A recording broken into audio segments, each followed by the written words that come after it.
Kathah sanget. Mau iso diprobo wis. Nggih, kathah sanget. Contone lek sampean piye? Lho, paling tidak ngedhekke rasa silaturahmi ngraketaken paseduluran dawuhipun Kanjeng Nabi khola Rasulullah sallallahu alaihi wasallam. Pucet kowe. Aku tak meneng sik. Man ahabba an yubsatallahu fi rizqihi wa yunsa'alahu fi atsarihi falyausil rahimah. Niku Ngerti tegese sampean. sapa sing gedhekke silaturahmi ngraketake paseduluran bakal ditambah rezekine didawake umure. Niku pentinge wong silaturahmi. Kuwi lho kathah sanget. Wulan sura trumpraping kanggo para warga bersih desa ananda fatu minal iman, kebersihan sebagian daripada iman. Wong resik kuwi saperangan saka iman. Mulane resik menika penting sanget. Wong arek salat kudu wudu dhisik ben resik. Niku penting sanget. Wong ku lek ora ngerti karo agama, lek leres diceritani agama anane mung pucet, ora ngrungokke terus etok-etoke jabut-jabut jenggot. Nggih ngoten niku. Etok-etok. Masalahe mboten nutut. Dadi antarane uteke niku lho mboten. Dadi ora iso ngimbangi aku lan kowe. Mboten saged, mboten saged. Nek mboten sami mahasiswanipun mboten nutut ngeten niki. Dadi ora duwe intelektual. Mboten gadah. Rasa ora duwe. Aduh. Sekolahan ora ngerti. Mboten gadah, mboten nutut wong lare angon mawon. Niki angon mbokmu iki. Sapa to? Niki sepuntene lho, Bas. Apa? Sepuntene lho, Mas Yuda. Iya ya Dik Percil ya. Aku ki mung takok. Heeh. Sampeyan ni lahire ini tahun piro, Pak? Lha nek aku ya tahun iki ae paling tidak aku tahun 81. Lahir ya, Mas. Lahir. 81 mesti jenengan saderengipun nggih. Heeh. Nggih lahir bener. Terus sampeyan dilahirne kudune nyapu apa roh sampeyan? Ilmu ku. Sampeyan bar lahir terus kon nyapu ana roh ora? Aku gurumu kok takoni Yuda ya takoni. Pedhok Jane Cil. Cil. Cil iki lho diane iki lho Cil kok sing mbok anu iki lho sapa? Rasara yuda-yudaan iki kabeh pokoke. Yoga-yoga bareng tas lahir procot iki kok nyapu jajal roh ora kowe. Takok marang aku. Cil, kowe berarti wong sing pertama ya. Purwa lho, Bos. Alas Purwa Banyuwangi Purwa tegese wiwitan. Dadi wong pertama kali ning donya ya aku iki. Wong pertama kali ning donya kowe sik. Toh, percil kowe lahir procot ning Alas Purwa ya. Heeh. Ampuh. Ampuh tenan. Ilmu tuwek niki ning jeding tiba ping 4 ya, Dik. Setruk kuwi goblok tak. Ya cok cengelmu tenan kowe ngomong tenanan ya aku. Oh iya maksudnya ilmu tuwek. Wong iki lahir procot kon ngopo? Kudu piye? Wong lahir procot kuwi mung sitok, Pak Do. Kon ngibadah. Wis cukup, Bos. Wong lahir procot iki wong kon ibadah Gusti Allah iki. Wong dan gawe apa nuwun sewu jin kalau menungso. Kuwi ora kon ngopo-ngopo ning selain kon ibadah. Kuwi cukup. Terus ibadah. Wa ma khalaqtul jinna wal insa ala liya'budun. Wong iki kon ibadah. Ibadah niku wonten 3 perkara. Wa ma khalaqul Jinna wal insa ila liya'budun. 3 perkara. Wong ibadah niku wonten ceritane aja aku nyawut tangan kok tangkune tak coklek iki niku. Salahe ngremehne aku. Sak sekolah. Yuda lho sing ngelok. Mah, aku ora awakmu kowe. Gak karo aku. Sampean Jojok karo aku jojok. Aku nesu sabar, lha sabar, mungkin karo iki Ora ora lah, toko karo Banyuwangi aku. urung Cekap kalah. karo kula Mak kok endi, Mak? Banyuwangi. Lho sik to. Lek mundhal iki mau. Lah nggih, wong iki kon ibadah niku wonten 3 perkara nuwun sewu, Mas. Angka loro? Lahir ceprat wong kon ngibadah. Ngibadah Pak Dok ora kon nyapu-nyapu ngibadah. Ngibadah niku wonten 3 perkara. Iki wae nek sing bener nek sing ora. Siji Ngibadahe nuwun sewu ngejar swargane Gusti Allah. Wah, Nomor loro wedi mlebu nyemplung ning nerakane Gusti Allah. Percel saka kaya ngono to rupane kaya maling lho padahal. Dumun bathuk ya, Dok. Masalah. Lho. Masalah. Anget apa maling-malingne kancane nyapa? Mboten anget tok kersane mawon mbok menawar ninggal weling. Lho.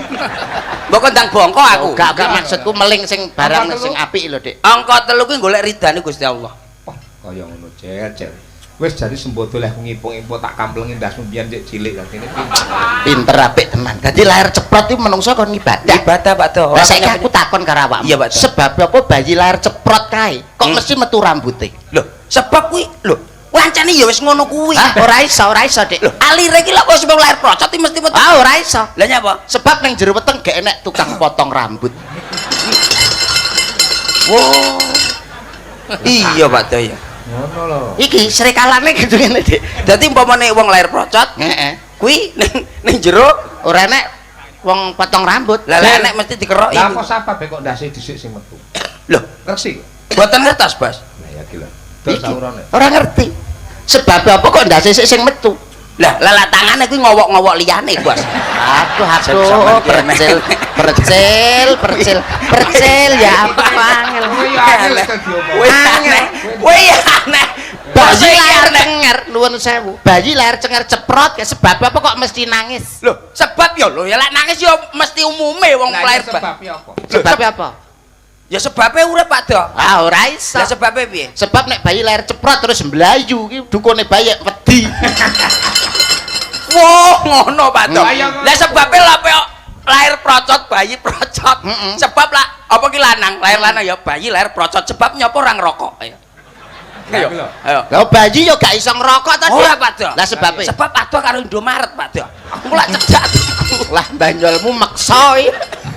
Lah kowe ora yo maksa. Apa nek lahir procot to mlebu ayu lho apa nek rumah saku. Wong kok iso didongakne Pak Do. warga masyarakat Amin. sing mapan ana ing desa Bang Sri tansah manggih katentreman kawulujengan tinebihne saking godha rencana. Terus Apa, Pak?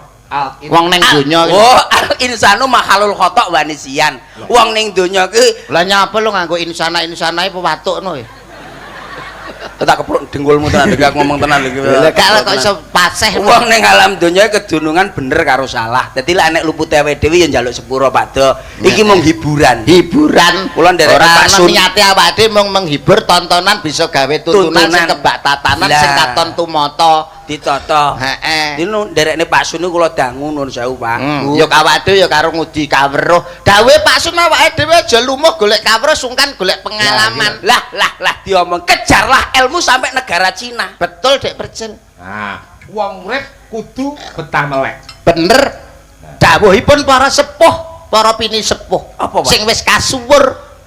Iya, Wong ki nek pengin kasembatan apa sing bak dadi sediane. Aja nganti mangan ning ngisor longan turu bantalan merang. Iya, Pak. Mangan ning ngisor longan tegese longono nek mangan kudu betah luwe, turu bantalan merang mereme sing ngarang-arang kudu betah melek. Dadi rakate wong Jawa kudu betah melek karo betah luwe. Bongko Pak Do akhirnya ngeblak lepek.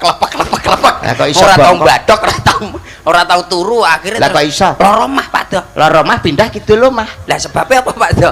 Ben ora lara omah. Loro mah kidul omah. Heeh. Etan omah omahe Pak Sun. Lah nek kula omah, Kula omah omahe mbokmu. Nuwun sewu Rama. Ya. Kula menika ora dirandat sepuntene niki wau. lho lah sebabe Mancet Pak Do. daerah endi Mas? Ya ampun. Lah awakmu Blitar Lodaya kene ae lho. Oh iya, banjir wonten Malang. Mbok, aku pembanyang iki, Pak. Heeh, Malang masa banjir? Banjir, ora banjir. nek beritane ning koran ning TV. Banjir sak gulu, Mas. Lho ya Pancen ampun Mas. banjir sak gulu. Gulu apa? Gulu pitik. Jadi kaya jencrekal lho wong kok senengane. Enggak apa-apa. Enggak apa-apa. Wong ki awake dhewe iki media informasi ki kudu ngomongke sing bener. Nyapa lek udan kok kupinge ditutupi kok wow. Lah udan unine piye to Bos lek jenengan? Udan unine ya bres. Ora iso. Gerajak-gerajak. Ora enek. Bener bose lho. Lah kok iso? Udan iki unine mau wow. Bener bose lho Rama lho. Oh iya ya kok Jajal kowe udan grocok terus kupingmu dikupen di kene ditutup terus ngono. Wow. Bose malah iso. Oh iya ya, bener ya, bener. Apa Mas dianterke ya? Mboten usah. Nggih. Ditisikke iki. Sing pundi? Nandasari. Nandasari ini seperti ini. Sing pundi? Wah, ya lho. Kan sing nomor loro kuwi. Sing dhuwur iki lho, Dik. Niki napa niki? Iki. Wah, iki keduwuran lho Bos iki, Mas. Iki jadi sinden Wah, gentar hebat, iki. Dalu punika Kanjeng Bupati nggih rawuh sungkem kula Gus. Para pejabat, takdim kula dumateng para alim ulama sedaya ingkang rawuh. Andek, sayang sini. Wis lek sing ngene Gus. Iya ta. Lelaki lah. Beda lah aturan awake dhewe iki. Sampai ning ngomong apa ya? Seumuran lho, masalahe kalian seumuran. Iya. Lek masalah dalang barang rasa dipikir Pak Do. Iya ta. Sebab lek awake dhewe iki lek ngene iki kan sinden iki milik kita. Betul. Kok iso? Dalang khusus tebok. Khusus tebok Khusus gelem nyekel wong wedok ya limbuk karo cangik. Nggih. Lah awake kan bebas sinden ya. Jadi ngene ya derajat e. Nggih. Lah sebab jenengan nyapa kok milih dalang. Kalau milih dagelan demoki penak lho. Sesuk melok ganti neh. Masuk vitamin dek lagi 4 sehat 5 sempurna bergizi langsung lep. Lah alias Sosis. Mohon maaf namanya siapa sayang? Nandasari. Oh, now. Agak maju dong. Nandasari sesuai dengan namanya, posturnya tinggi, orangnya cantik, isih enom, suarane apik, degane kambil ijo. Bejane sapa sing duwe bojo, Nduk? Degane kambil gading. Bejane sapa sing iso nyanding? Bebasan pring kuning mangklung neng pinggir kali, sapa wong ora pengen ngetok. Lencir kuning merati sapa wong sing ora pengen melok. Betul Dek Cil. Masuk Pak Do. Klambine rupa ijo. Ijo. Klambine rupa ijo, tegese Dek Cil iki lho jodohmu. Antara kita berdua Wis dadi jodoh. dadi siji. Manunggal, aja nganti keregetan jelanteng kan. Gak. Burin-burine mesti jelantah iki mesti. Kuwi jarike ana putihe, Pak. Putih Pak Do. Putih. Duduke ki ana putih kembang melati.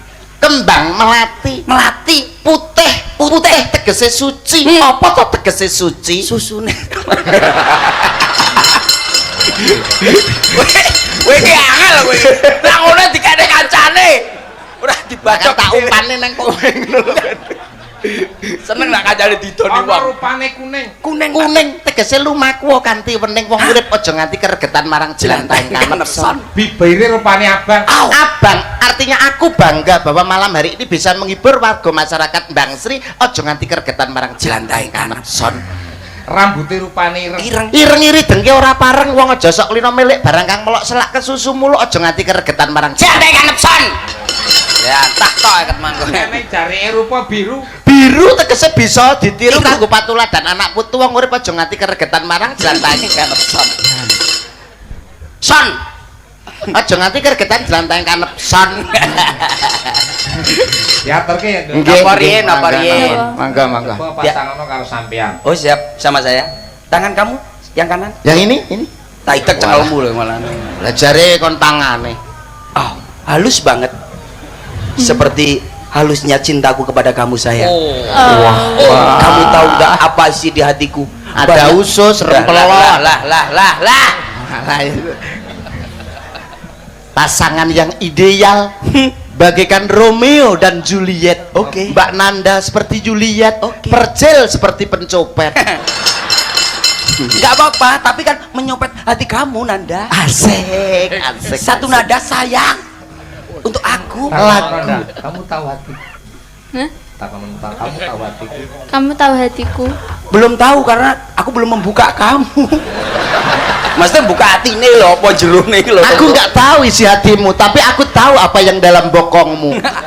Apa? Pak? Pasti di kiwa ada tohnya. Ngawur wadak nih bojo. Ora percaya kowe. Ora percaya. Delok, ye. Ya, apa lagi? Lah lah kulone mesti kula anu lho, Bas. Banyuwangen persine Dewi. Yang kawula muda, lagu-lagu India ya ora apa-apa. Iya. Kau. Wow, baru Mbak Nanda. Aku baru tahu. Ini asli ya? Asli. Dah, asli apa palsu dah? Asli loh, asli. Patang dino lho rambutku mbok kaya ngene ngene. Kocok-kocok kene. Taman. Kocak lho masamu kok masa. Oh gitu siapa? Iya. Kamu mau merayu ya? Mau merayu? Iya. Oke ya, lagunya. Muskurane tilwadam imho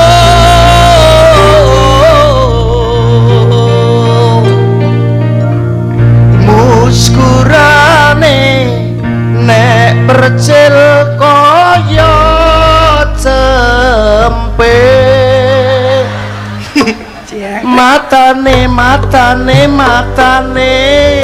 matane yuda pece.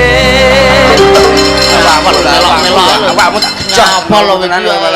ngelolone kancane cempe-cempe mangsa. Lah paling tidak ya ada cewek satu. Yuda ndak kelelek. Ala. Ora ngerti akhlakku kan. Ala klon yo ora. Ala kakakku lho. Ora mangsaku wong ora ngerti nek Banyuwangi. Paling tidak neng taman. Neng taman kaya film India ngono. Kowe kene kowe tengah kowe. Aku dadi apa? Patung. Oh alah. Mosok timbangane meneng iya, pojok. Istimewa, Mas. Patung iki gak omong ya. Ora omong. Awake dhewe mpone wadon. Sampeyan kok kono. Men kono. Aku kene. Nanda. Dalam Mas. Apik lho iki sampeyan. Ya, kene ya Nanda. Jadi umpamane awake dhewe kok wadon terus kangen, aku mari kok lungane suarane rada menggema. Nanda. Kowe iki nyapa to patung kok iso omong. Iya patung ya aku. Patung kok omong. Nanda. Dalam Mas. Aku sayang kamu. Aku juga. Hei. Iya patung e. Hei. Hua he he. Hayya.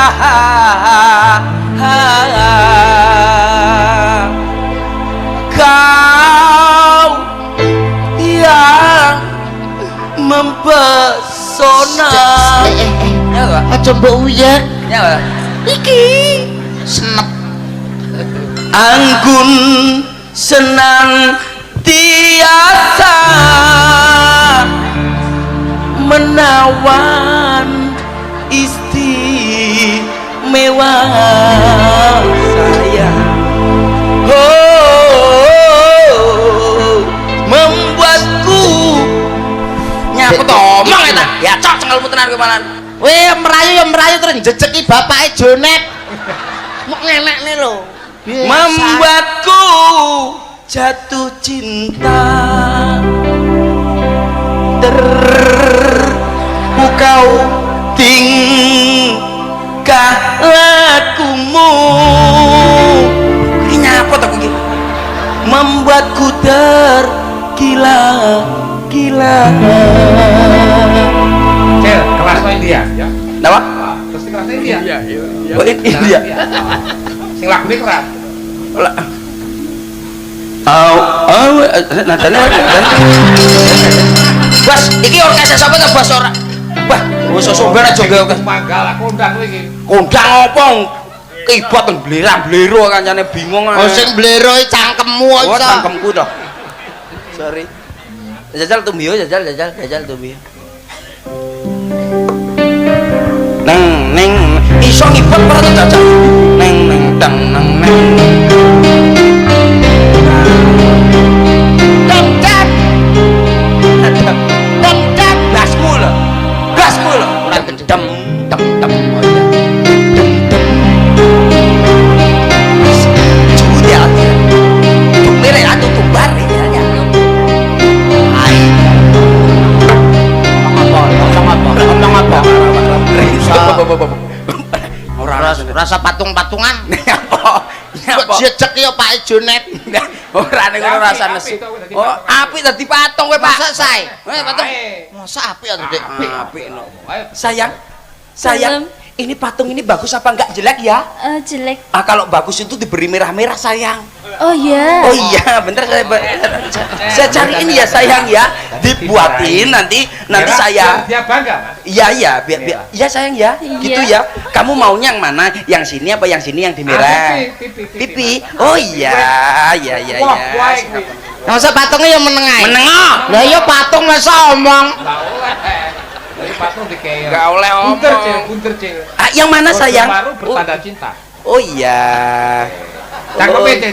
Ini. Irong ya, irong. Ini. Dhuwure mata, Cil. Terus kayak patung Dek. Urung. Masa Gimana? versi patung kurang, baru dah. kurang.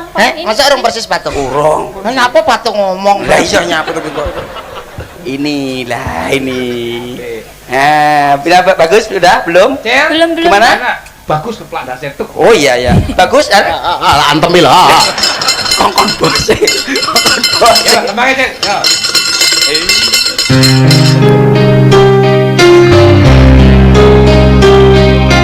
Aku tresno marang sliramu. Bocah ayu, aku tresno kowe.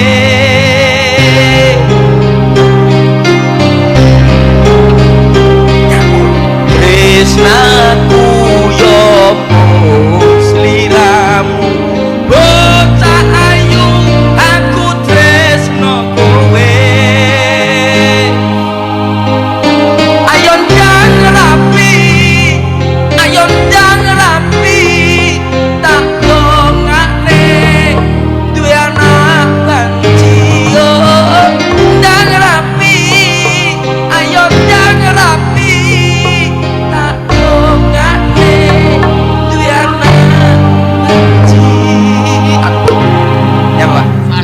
banci lho. Patung lho ora oleh muni Oh lho. ya patung masa omong. Lah iya. Indiane, Cek. India rada rono. Angel lho. Apa itu? Angin keto tuh. Iki nyapo. Weh, patung rada mikir. Wis bar iki patung. Urung. Masa Sewengi, Pak. Cukup nada duduk. lho, urung nyanyi? Bene. Tembange ya semono. Tembange sithik-sithik kene iki. Oh, berat. Patunge wis bar berat iki. Ape-ape lumayan. Lumayan masuk iki kan. Masuk. Karo propo ya ayu iki. Pedhot nang Prabu karo iki. Ayo ndi? Ayu iki notok nang. Prabu e Cel, cakap. diaturke ya. Napa, Bos? Tembange sing apik. Nek tembang apik ini napa? Ya tembange pamane kaya tembang-tembang versi Banyuwangen sing khusus kanggo kanca kawula muda. Lah napa? Acak. Kumantungi rasa lah. Oh isa ya. Oh iso Banyuwangi. Nadane Mas. Sing ndi apa iso lho? Kowe nyapa to Sing kowe? ndi? Nadane. Mongkari hangenan Sing apik. welas hang ison sambyang saiki wis ilang. Moh, Jajal, Pak. keduren adane. Keduren. Ayo tak jajal titik. Jajal. Alah, kok. Ya lho nek keduren Mong aja mbok salahne lho ya. ora. Mongkari hangenan welas hang ison sambyang. Udah lah. Ya to kandhani kok keduren kandhani lho. Kandhani aku wis emoh mbok peksa. Nembang ngono ora gelem lho Mah iki. aku. Ayo tak mana yo. Saiki wes ilyang. Iya. Dadi Gak apal aku. dadi Piye to? Oh, pedhok kowe. Marahi kowe melok marahi nek diwarahi ki iso. Coba dulu ya, coba Nggih. dulu. Nah, repe-repe. Nggih.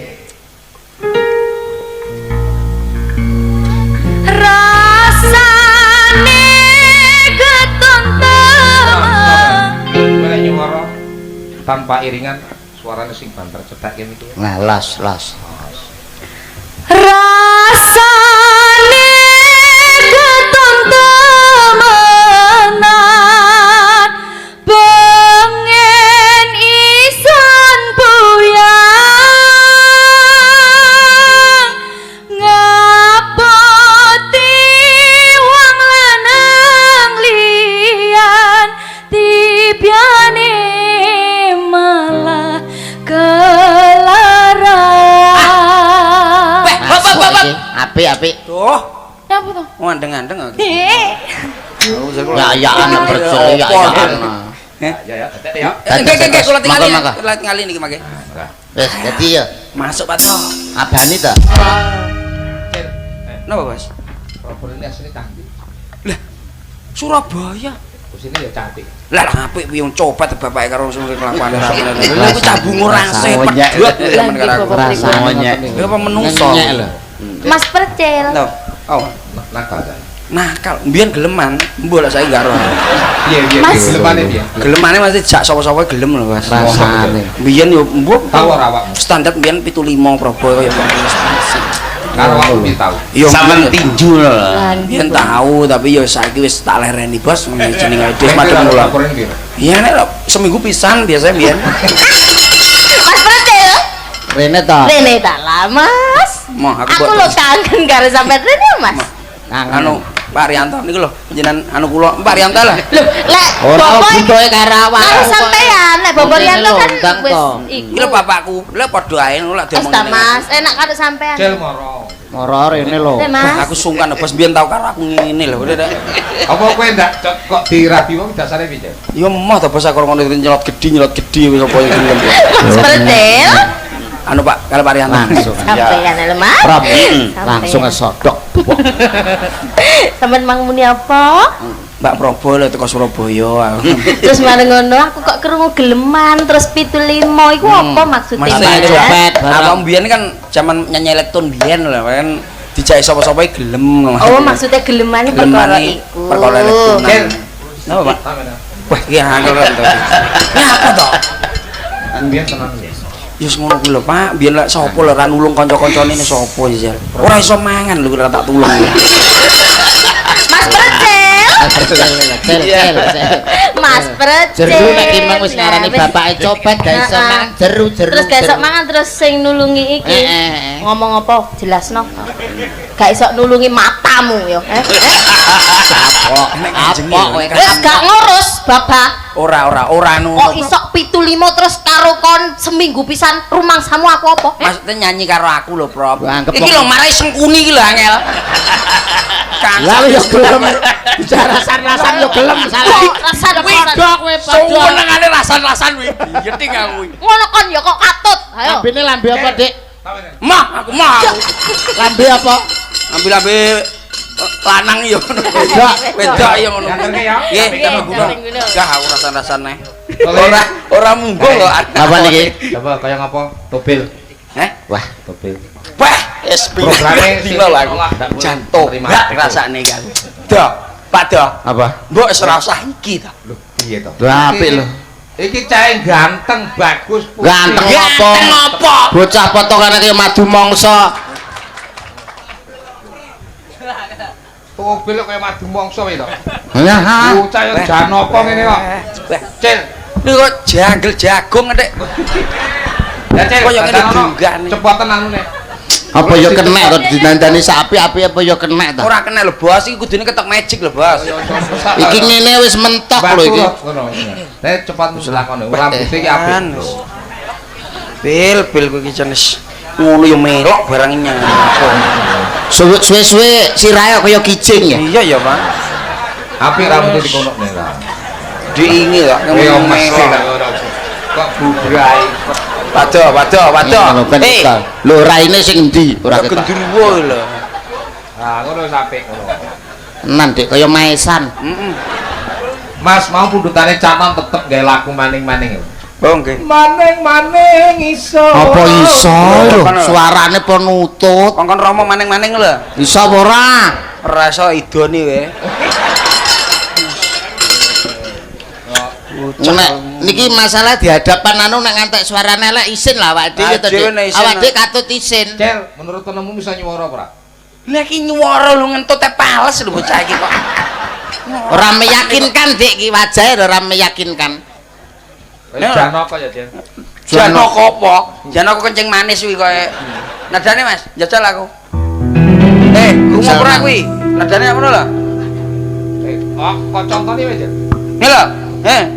Maneng ison pedhot kowe. Kalah to Jil musuh kowe kalah wingko. Lah, apa nek musuh awak Urung aku, wis aku rasah kowe. Ya. Maneng ison maneng diloro hati. Ayo Dik. Diloro hati. Ora iso kowe. Jajal. Jajal. Ora nutut kowe. Madhep ora lho, madhep murono. Hukum panggung ora ngerti arep nyanyi lele. Jawa hukum panggung bil goblok. Hukum panggung ora genah ape nyanyi. Nyanyi. Bocah kok dam trek kethek. Lah, nadane lah. Jalan le. Maneng ison maneng diloro ati.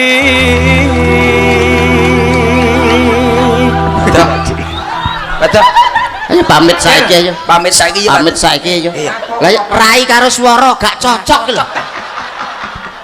Mongko nada harus karo rupane ra cocok ya. Mboten 11. Pamit saiki Dik timbang anu. Ayo mulai Pak. Kok sajak minder cah loro. Mboten sinten sapa minder. Hukum panggung ora iso Maneng-maneng. Oke, maneng-maneng iso Pak. Iso. Kelangan pedhot karo aku. Kelangan Mas. Alah. Kelangan kowe Dik. Kuwi urung aku. Iya ya Pak. Wis kowe sok. Kelangan iso niki wis kelangan. Ayo. Iya ya. Sampai tak Kita unggul nih. Enggak aku rasa kono luwih minder nek Iya. kowe tok dhewe wis grogi apa neh aku. Kelangan iso niki wis kelangan kembyang langsung eman-eman. Ya jal tak. Takon nek iso ora. Lah apa iso nek ora iso timbangane awakmu keder mudun. timbang isin luwung mulya saiki we. Dadalan. Bocah rupane kelawu wae. Kelangan iso niki wis kelangan kembyang hangsun eman-eman. Pun kula tak mandhap mawon percel menan. Kula wangsul Mboten mawon. anu bojone percel mbayek. Nggih, tak kene nyapa lho mulai. Wangsul mawon benjing-benjing mawon terus kepanggih. Saling betul lek kowe apik sambutan. Loro Ya le. nah Jal ndang. loro rasane atimu loro kudyangan digawa wong liya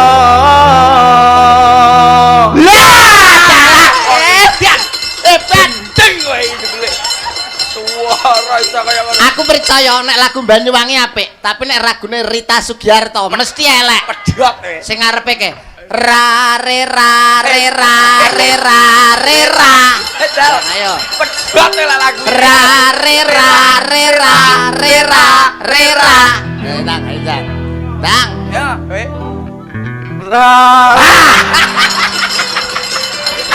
Masak kowe. Masak kowe. Masuk ora kowe. Alah kowe karo aku Dik, awake gak sida medhun. Masuk. Menang awake. Akeh. Ora jelas kowe.